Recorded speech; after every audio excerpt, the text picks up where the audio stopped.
الإمام الموفق بن قدامة المقدسي أبيات رثى بها نفسه وهو يقترب من نهاية أيامه في الدنيا قائلا: أبعد بياض الشر أعمر مسكنا سوى القبر، إني إن فعلت لأحمق. يخبرني شيبي بأني ميت وشيكا، وينعاني إلي فيصدق. تخرق عمري كل يوم وليلة، فهل أستطيع رفع ما يتخرق؟ كأني بجسمي فوق نعشي ممددا، فمن ساكت أو معول يتحرق.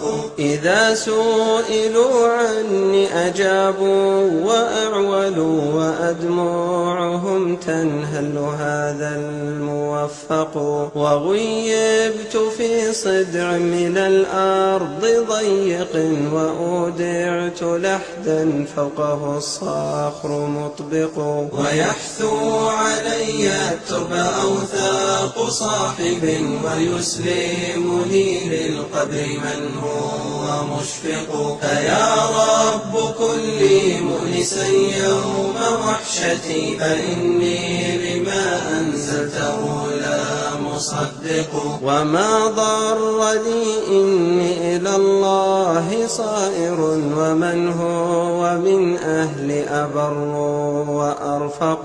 وما ضرني إني إلى الله صائر، ومن هو من أهل أبر وأرفق. وما ضرني إني إلى الله صائر، ومن هو من أهل أبر وأرفق. وما ضرني إني إلى الله صائر، ومن هو من أهل أبر وأرفق.